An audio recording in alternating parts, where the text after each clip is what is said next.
Hello and welcome to Starting Points, where one thing leads to another.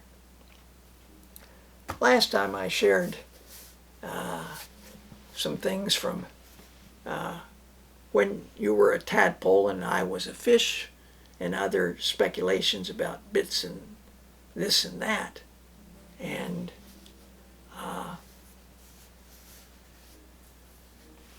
this book, The Wonderful Wizard of Oz.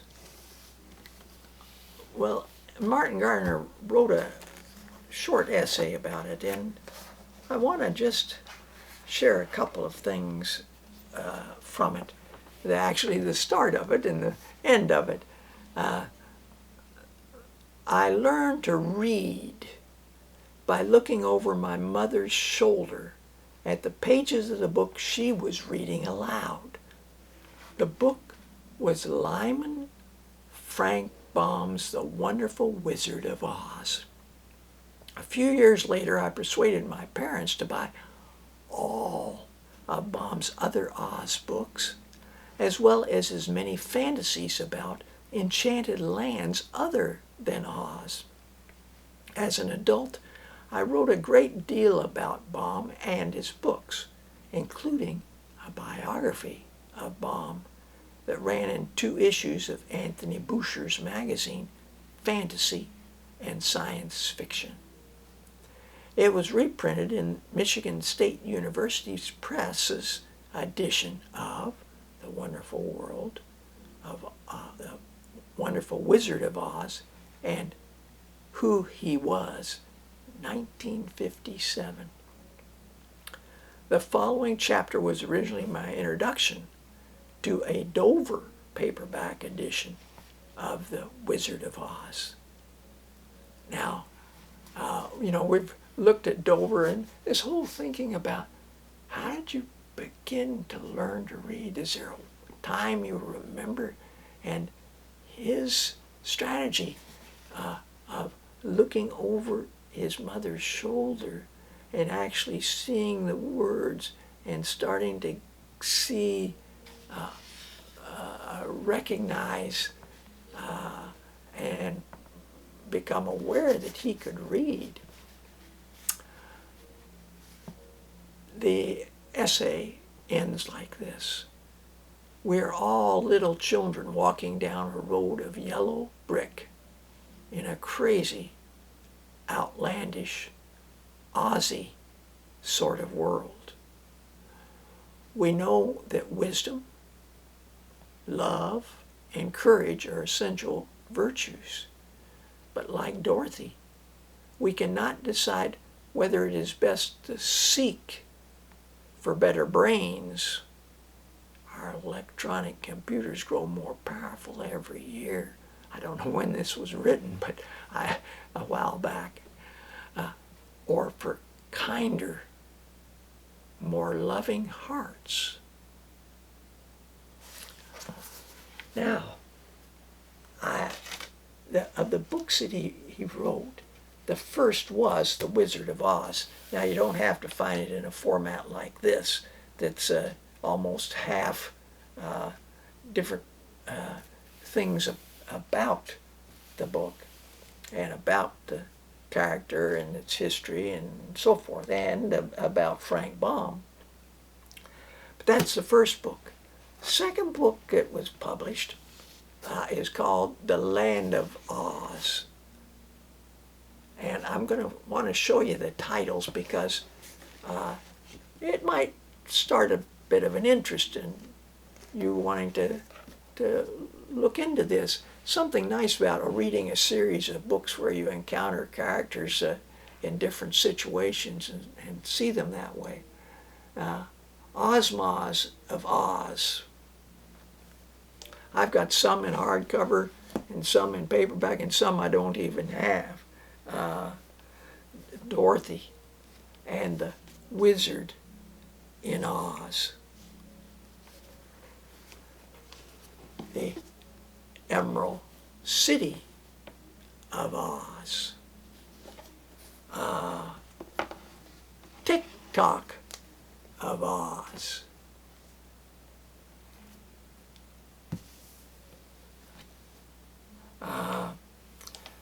The Scarecrow of Oz,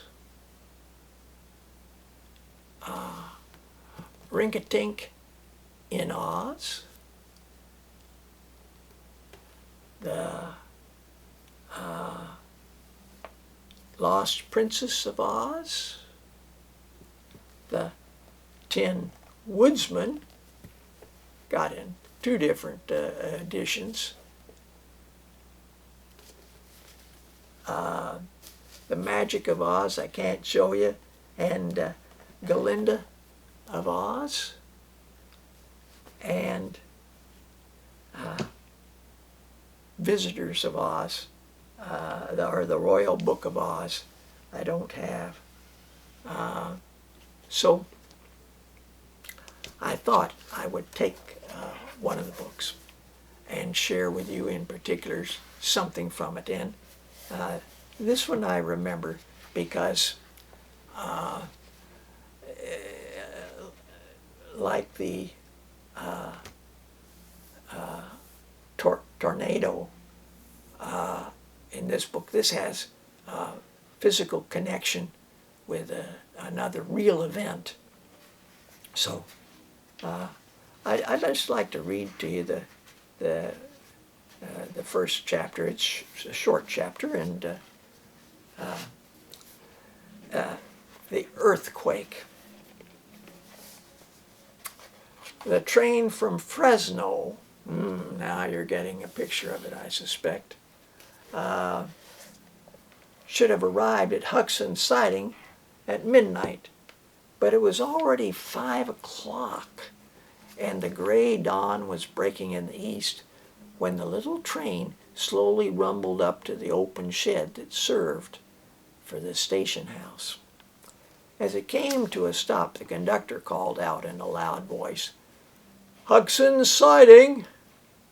At once, a little girl rose from her seat and walked to the door of the car, carrying a wicker suitcase in one hand and a round bird cage covered up with newspapers in the other, while a parasol was tucked under her arm. The conductor helped her off the car, and then the engineer started the train again so that it puffed and groaned and moved slowly away up the track. The reason he was so late was because all through the night there had been times when the solid earth shook and trembled under him, and the engineer was afraid that at any moment the rails might spread apart and an accident happen to his passengers. So he moved the car slowly and with caution. The little girl stood still to watch until the train had disappeared around a curve, and then she turned to see where she was. The shed at Hugson's Siding was bare, save for an old wooden bench, and did not look very inviting. As she peered through the soft gray light, not a house of any sort was visible near the station, nor was any person in sight. But after a while, the girl discovered a horse and buggy standing near a group of trees a short distance away. She walked toward it and found the horse tied to a tree and standing motionless, with its head hanging down almost to the ground. It was a big horse, tall and bony with long legs and large knees and feet. She could count his ribs easily where they showed through the skin of his body, and his head was long and seemed altogether too big for him, as if it did not fit. His tail was short and scraggly, and his harness had been broken in many places and fastened together again with cords, bits of wire. The buggy seemed almost new, for it had a shiny top and side curtains getting around it in front so that she could look inside. The girl saw a boy curled up on the seat, fast asleep.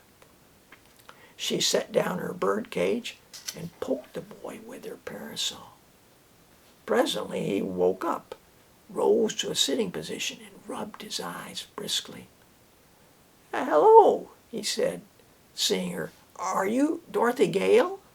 "Yes," she answered, looking gravely at his tousled hair and blinking gray eyes.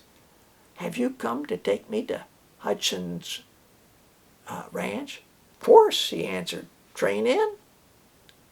"I couldn't be here if it wasn't," she said. He laughed at that, and his laugh was merry and frank.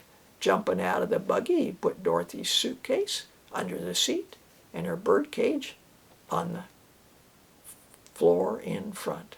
"Canary birds?" he asked. "Oh, no, it's just Eureka, my kitten. I thought that was the best place to carry her."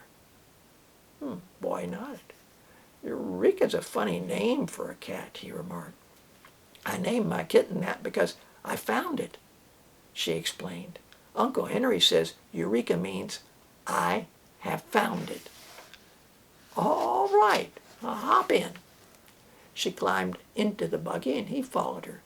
Then the boy picked up the reins, shook them, and said, "Giddy up." The horse did not stir. Dorothy thought he just wiggled one of his drooping ears, but that was all. "Giddy up," the boy called again. The horse stood still. "Perhaps," said Dorothy, "if you untied him, he would go." "Ah!" The boy laughed cheerfully and jumped out. "Guess I'm half asleep yet," he said, untying the horse. "But Jim knows his business all right, don't you, Jim?" patting the long nose of the animal. Then he got into the buggy again and took the reins, and the horse at once backed away from the tree, turned slowly around, and began to trot down the sandy road, which was just visible in the dim light. "Thought that train was never going to come," observed the boy. "I waited at that station for 5 hours." "We had a lot of earthquakes," said Dorothy. "Didn't you feel the ground shake?" "Yes, but we're used to such things in California," he replied. "They don't scare us much." "Conductor said it was the worst quake he ever knew." "Did he? Then it must have happened while I was asleep," he said thoughtfully. "How was Uncle Henry?" she inquired after a pause, during which the horse continued to trot with long, regular strides. "He's pretty well. He and Uncle Hugson have been having a fine time." "Is Mr. Hugson your uncle?" she asked.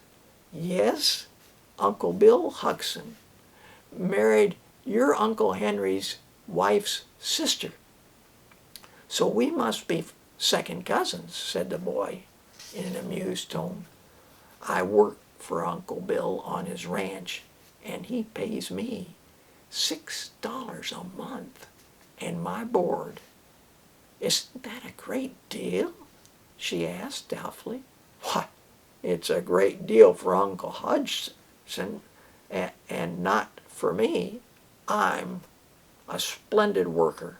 I work as well as I sleep," he added with a laugh. "What is your name?" asked Dorothy, thinking she liked the boy's manner and the cheery tone of his voice. "Not a very pretty one," he answered, as if a little ashamed. "My whole name is Zebediah, but folks just call me Zeb. You've been to Australia, haven't you?" "Yes, with Uncle Henry," she answered. "We got to San Francisco a week ago, and Uncle Henry went right on to Hugson's ranch for a visit while I stayed a few days in the city with some friends we'd met." "How long will you be with us?" he asked. "Oh, only a day. Tomorrow, Uncle Henry and I must start back to Kansas. We've been away for a long time, you know, and so we're anxious to get home again." The boy flicked the big, bony horse with his whip and looked thoughtful. Then he started to say something to his little companion, but because he could speak, before he could speak, the buggy began to sway dangerously from side to side, and the earth seemed to rise up before them. Next minute there was a roar and a sharp crash, and at her side Dorothy saw the ground open in a wide crack and then come together again. "Goodness!" she cried, grasping the iron rail of the seat. "What was that?" "That was an awful big quake," replied Zeb with a white face. "It almost got us that time, Dorothy." The horse had stopped short and stood firm as a rock. Zeb shook the reins and urged him to go on, but Jim was stubborn. Then the boy cracked his whip and touched the animal's flanks with it, and after a low moan of protest, Jim stepped slowly along the road. Neither the boy nor the girl spoke again for some minutes. There was a breath of danger in the very air, and every few moments the earth would shake violently. Jim's ears were standing erect upon his head, and every muscle of his big body was tense as he trotted toward home. He was not going very fast, but on his flanks specks of foam began to appear, and at times he would tremble like a leaf. The sky had grown darker again, and the wind made queer sobbing sounds as it swept over the valley. Suddenly, there was a rending, tearing sound, and the earth split into another great crack just beneath the spot where the horse was standing. With a wild neigh of terror, the animal fell bodily into the pit, drawing the wagon and its occupants after him. Dorothy grabbed fast hold of the buggy top, and the boy did the same. The sudden rush into space confused them so they could not think. Blackness engulfed them on every side, and in breathless silence they waited for a fall to end and crash them against jagged rocks, or for the earth to close in on them again and bury them forever in its dreadful depths. The horrible sensation of falling, the darkness and the terrifying noises proved more than Dorothy could endure, and for a few moments the little girl lost consciousness. Zeb, being a boy, did not faint, but he was badly frightened and clung to the buggy seat with a tight grip, expecting every moment would be his last. Well, San Francisco earthquake.